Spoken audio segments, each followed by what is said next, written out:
माननीय supreme court के एक फैसले में अनुसूचित जाति जनजाति के आरक्षण कोटे में कोटे का निर्धारण करने और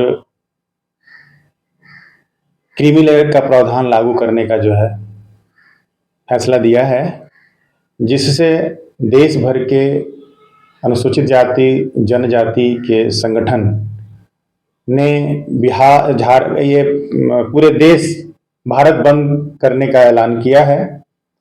और पूर्व में भी राष्ट्रीय ओबीसी मोर्चा ने सुप्रीम कोर्ट के फैसले आने के बाद अपनी प्रतिक्रिया में कहा था कि ये जो माननीय न्यायालय के द्वारा फैसले दिए गए हैं यह संविधान के विरुद्ध है, ऐसा प्रतीत राष्ट्रीय ओबीसी मोर्चा को होता है।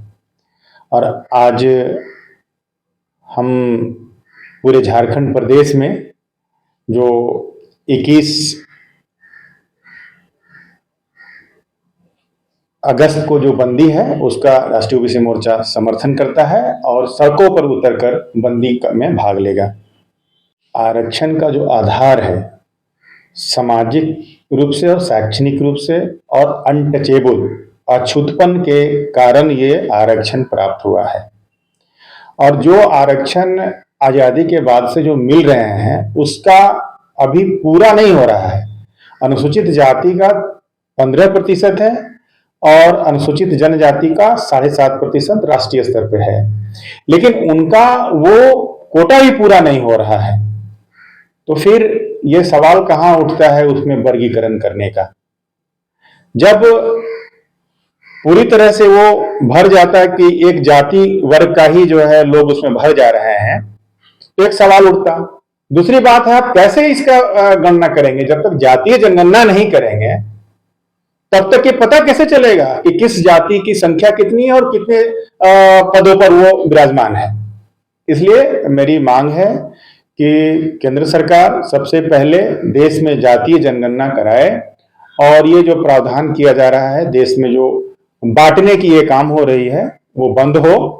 हम लोग इसका विरोध करते हैं और बंदी का पुरजोर समर्थन करते हैं और ये भी मांग करते हैं कि ओबीसी समुदाय पर भी जो क्रीमी लेयर लगाया गया है उसे भी हटाई जाए। इसके लिए भी राष्ट्रीय ओबीसी मोर्चा कई आंदोलन किए हुए है और आज भी हमारी मांग जो है लगातार उसमें है कि जातीय जो है जनगणना के साथ जो है क्रीमी लेयर को हटाई जाए। क्रीमी लेयर के कारण हमारा जो भी कोटा है अभी तक 27% ओबीसी का है, लेकिन 27% नहीं होता है, 8% मुश्किल से वो कोटा भर पाता है। बिहार के तर्ज पर यहाँ भी आप लोग मांग करेंगे जातीय जनगणना? नहीं, बिहार के तर्ज पे नहीं, मैं राष्ट्रीय स्तर पर जातीय जनगणना की मांग कर रहा हूं। चूंकि बिहार के तर्ज पे जो जनगणना हुई है जिसे सुप्रीम कोर्ट के पास जो है केंद्र सरकार ने हवाला दिया है कि ये राज्य का मामला नहीं है, ये मामला केंद्र का है, मतलब वो उसको नकार दिया गया बिहार के जनगणना को। और वो बात जो है हम भी मानते हैं, हम भी शुरू से ये मैं कहना चाह रहा था कि जातीय सर्वेक्षण ये राज्य स्तर का मामला नहीं है, इससे कुछ नहीं होने वाला है। और इसलिए मेरी मांग है कि राष्ट्रीय स्तर पर यह जातीय जनगणना का जो है वो होए, तभी जो है सबको अधिकार मिल पाएंगे। कितने लोग पिछड़े हुए हैं, किसके पास धन संपत्ति है, किसके पास जमीन है, किसके पास बड़ी बड़ी गाड़ियां हैं, किसके पास क्या क्या है, ये पता चल जाएगा। उसके बाद सरकार जो उस हिसाब से अपना योजना बनाएगी कैसे हम लोग को डेवलप करना है। तो जो क्रीमी लेयर जो लगाया है बात कही है वो किस आधार पर कही है? किस आधार पर कि ये तो माननीय न्यायालय के जो जजमेंट है वो पूरा मैं नहीं पढ़ा हूं, लेकिन मैं यही पढ़ रहा हूं कि संविधान में जो है ये कहीं भी नहीं है कि आप आगे बढ़ गए।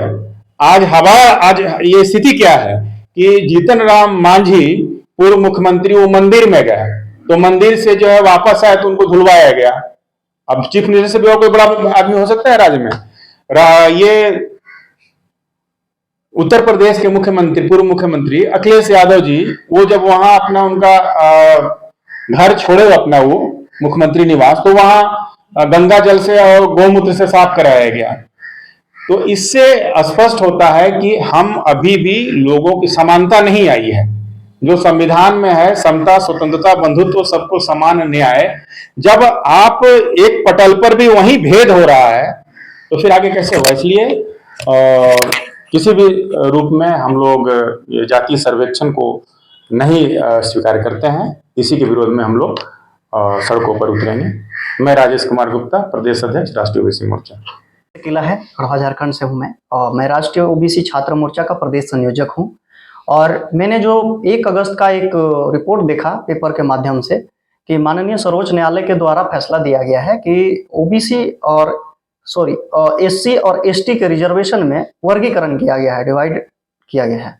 उसमें कुछ प्रावधान है कि जो IAS IPS बन गए, जो सांसद विधायक बन गए, उनके बच्चों को जो है आने वाला समय के लिए रिजर्वेशन उनको नहीं मिलना चाहिए अभी।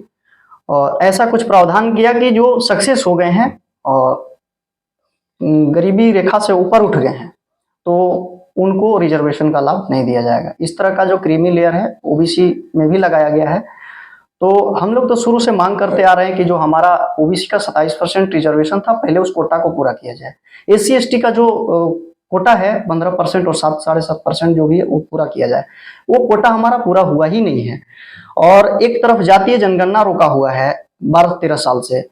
तो ये केंद्र सरकार का काम है कि जातीय जनगणना करा करके सामाजिक, आर्थिक, राजनीतिक जो भी हो सर्वे करा करके और रिजर्वेशन का कार्य करना चाहिए था। लेकिन माननीय सर्वोच्च न्यायालय के द्वारा ही एक गलत फैसला ले लिया गया है। और गलत फैसला यह है कि जो वर्गीकरण का फैसला है ये पूरी तरह से गलत है और देश में इसके खिलाफ जो है आक्रोश है। और 21 अगस्त को भारत बंद, संपूर्ण भारत बंद का ऐलान किया गया है और इसका समर्थन राष्ट्रीय ओबीसी मोर्चा भी करती है। क्योंकि माननीय सर्वोच्च न्यायालय ने पिछले कार्यकाल में, पिछले सरकार के कार्यकाल में जो 10% EWS रिजर्वेशन पास हुआ था, उसमें भी ना लोकसभा में बहस हुआ था, ना राज्यसभा में बहस हुआ था। और वो जो है आर्थिक आधार पर रिजर्वेशन दिया गया है, जबकि बाबा साहब अंबेडकर के संविधान में जो लिखा गया है वो आर्थिक आधार पर रिजर्वेशन नहीं है। वो रिजर्वेशन क्या है? सामाजिक रूप से जो पिछड़ा हुआ है, जो शैक्षणिक रूप से पिछड़ा हुआ है, जो राजनीतिक रूप से पिछड़ा हुआ है, उस आधार पर रिजर्वेशन बाबा साहब अंबेडकर ने दिया है।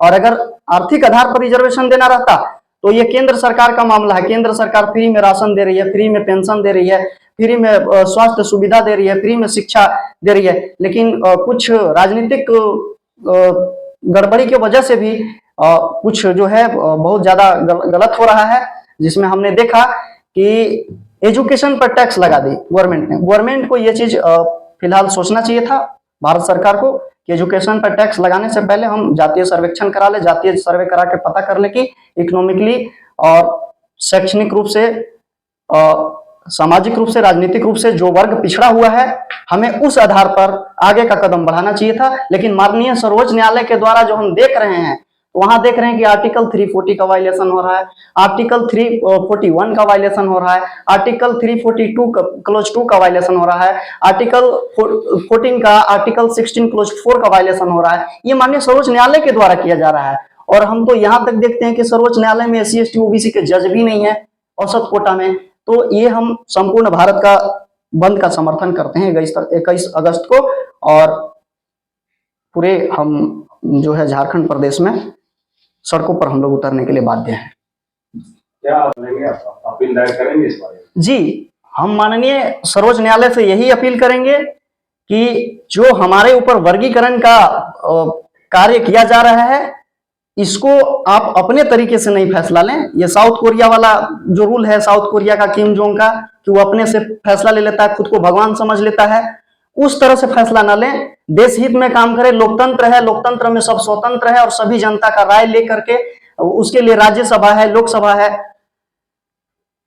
ना तो राज्यसभा ने इसके लिए कुछ कहा है, ना तो लोकसभा ने कुछ कहा है। सुप्रीम कोर्ट अपने से ये निर्णय लिया है, जो कि ये पूरी तरह से गलत है। ठीक है।